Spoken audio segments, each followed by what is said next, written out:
Meditation, ध्यान क्या है, कैसे होता है, हम करते हैं या वो हमें होता है। जिनको भी ध्यान होता है वो बताते हैं ध्यान प्रेम की तरह है, आपसे बहुत बड़ी चीज़ है। आपको तब होती है जब आप अपने छोटे से मन के परे जाते हैं, दूर जाते हैं।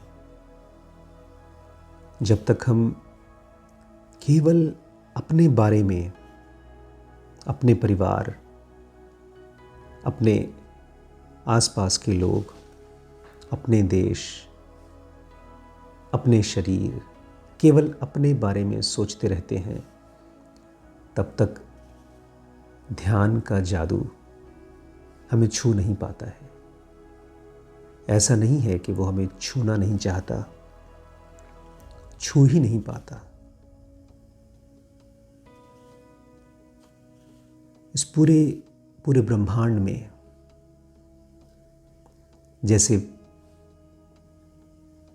स्पेस फैली हुई है, हर चीज़ को कनेक्ट कर रही है, ऐसे ही ध्यान आपको हर एक चीज़ के साथ एक महसूस करा सकती है।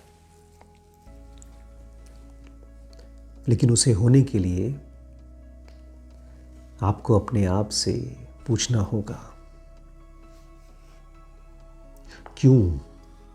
क्यों हमें सोचते रहने की आदत है। हमें लगता है हमारा मन कोई ऐसी चीज़ है जिसको 24 घंटे चलना चाहिए। जैसे दिल धड़कता है ऐसे नहीं। मन एक औजार की तरह है। जैसे एक कलाकार, एक पेंटर पेंटिंग बनाने के लिए ब्रश का इस्तेमाल करता है, उसके बाद रख देता है। ऐसे ही जब किसी चीज़ के बारे में हमको गहराई से सोचना हो, तब मन का इस्तेमाल किया जाता है और उसके बाद उसे छोड़ दिया जाता है। लेकिन हम में से ज़्यादातर लोग ये एहसास भी नहीं कर पाते कि हमारे मन में विचार एक ही टाइप के, एक ही तरह के विचार चल रहे हैं। शायद लगता है बड़े काम के हैं, और वो इसलिए लगता है क्योंकि हमने उनको देखा नहीं है। जैसे घर में टीवी चलता रहे, न्यूज़ आते रहे, प्रचार चलते रहे, लगता है घर में कोई है।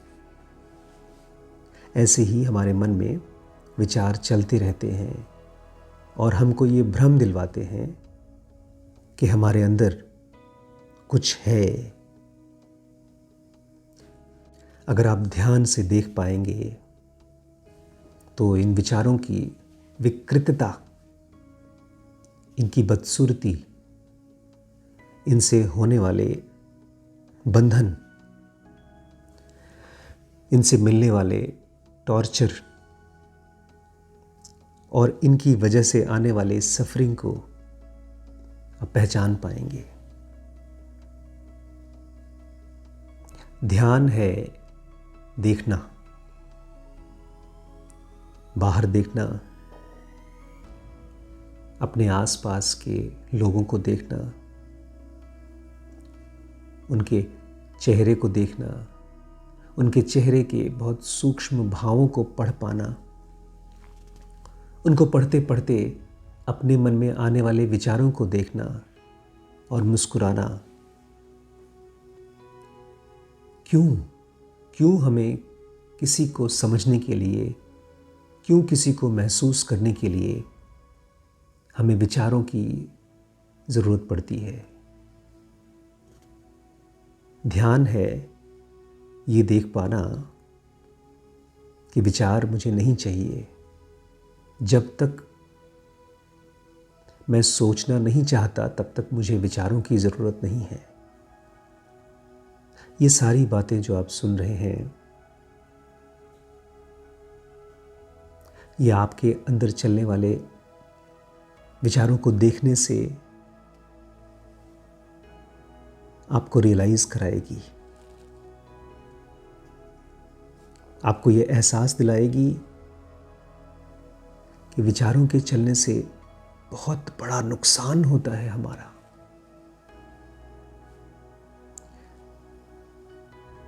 शरीर के अंदर एक शरीर है, वो 24 घंटे ऊर्जा बनाता है, ऊर्जा इकट्ठी करता है। वो हमें देखने में मदद करती है। उस ऊर्जा से अंदर की रोशनी दिखती है, लेकिन वो ऊर्जा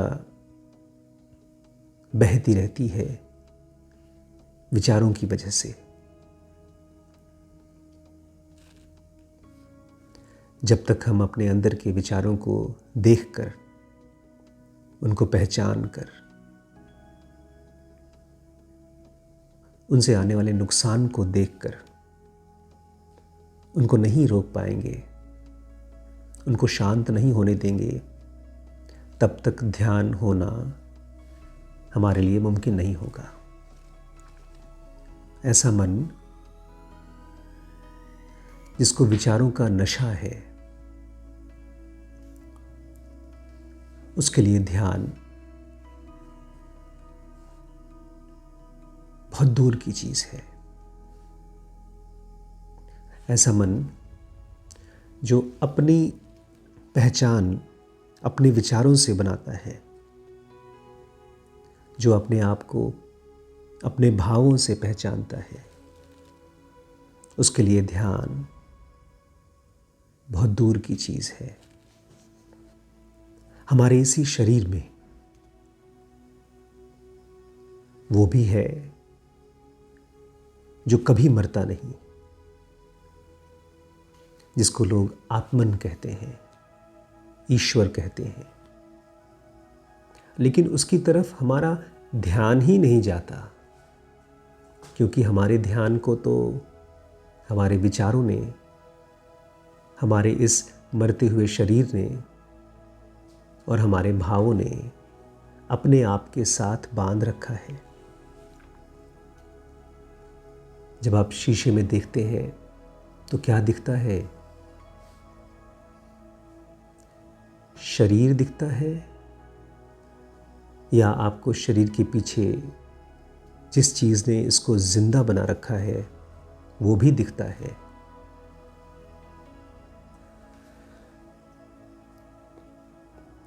कहते हैं जैसा मन वैसी दुनिया। आपके आसपास के लोग जब दुखी होते हैं तो आपको क्या दिखता है? उनका दुख, या उसके पीछे, आपके पीछे उस दुख से अछूती वो आत्मन? जब कृष्ण अर्जुन से कहते हैं, अर्जुन, जिनके लिए तुम शोक करते हो वो तो पहले से ही मरे हैं, तो अर्जुन को याद दिला रहे हैं कि जिनके लिए हम शोक कर रहे हैं वो शरीर है। हमें कृष्ण की बात पर तब तक भरोसा नहीं होगा जब तक हम अपने विचारों से अलग नहीं हो पाएंगे। कृष्ण की बातचीत केवल एक हवा की लहर की तरह आएगी और हमें बिना छुए चली जाएगी, क्योंकि हम उस समय बहुत मसरूफ़ हैं अपने दुखों में, अपने मरते हुए शरीर के साथ, अपने बदलते हुए विचारों के साथ। ध्यान उसके लिए मुमकिन है जो सूक्ष्मता की तरफ ध्यान देता है। ध्यान उसके लिए मुमकिन है जो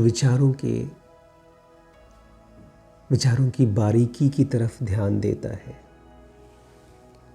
ध्यान उसके लिए मुमकिन है जो विचारों का जन्म और उसके अंत को देखना चाहता है। हर पल जब भी एक भी विचार उठता है तो उसकी शुरुआत, और जब वो विचार शांत होता है और नया विचार आने वाला होता है तो अंत, जो इन विचारों की शुरुआत और अंत में इंटरेस्टेड होगा, उसके लिए विचार उसकी पहचान नहीं है। उसके लिए उसकी पहचान है शून्यता, साइलेंस। शुरू में डरावनी लगती है ये साइलेंस, क्योंकि उस समय हमारे अंदर चलने वाले विचारों की मृत्यु हो रही है। जिस घर में हमने अपना बसेरा बना रखा है, विचारों के घर में, वो टूट रहा है। लेकिन ये शुभ है। ये विचार और शरीर का घर शुरू से ही टूटा हुआ था, और आप उस आने वाले डर को भी महसूस करिए। उसकी शुरुआत और उसके अंत को भी देखिए। आपका डर, आपके विचार और आपका शरीर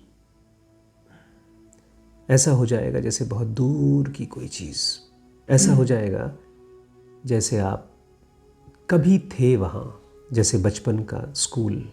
शरीर ने हमको नहीं पकड़ रखा है, हमने शरीर को अपने विचारों की मदद से अपने आप को बांध रखा है।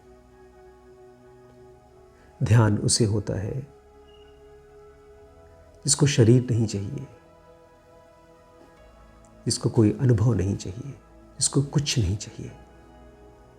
इस ध्यान को महसूस करिए। इस शरीर के अंदर विचारों के बहुत गहरे, प्राणों की भी गहराई में, उस दुनिया में जाने से अपने को रोकिए मत। जाइए और गहरे जाइए। अपनी सांस की मदद लीजिए, अपने शरीर की मदद लीजिए। इस शरीर की मदद से हम बाहर भी जा सकते हैं विचारों की दुनिया में, या हम अपने दिल की धड़कन, अपनी सांस की मदद से अंदर वहाँ भी जा सकते हैं जहाँ पर ईश्वर है, जो हमारे भीतर है। एक क्षण का ध्यान आपको उस मुक्ति का एहसास दिलाता है जो आपका स्वभाव है। एक क्षण की फ्रीडम आपको जन्मों जन्मों के बंधन से मुक्त करा देती है। जब हम शांत रहते हैं तब हमें अपने अंदर के गुरु के मैसेजेस, इनसाइट्स मिलना शुरू होते हैं। ये ध्यान की शुरुआत है। अपने विचारों से, अपने शरीर से दूर होने में अपने आप को डरा हुआ महसूस मत करिए। अगर लगे कि ये तो मौत है, ये तो ख़त्म होना है, तो खुशी खुशी मरिए। जो अपने जीते जी इस शरीर को छोड़ने में सक्षम नहीं हो पाता, वो मरने के बाद भी इस शरीर से बंधा रहता है। आप ये शरीर नहीं हैं, आप ये विचार नहीं हैं। जाइए और गहरे जाइए और भीतर जाइए। ध्यान होने दीजिए, अपने भीतर ध्यान होने दीजिए।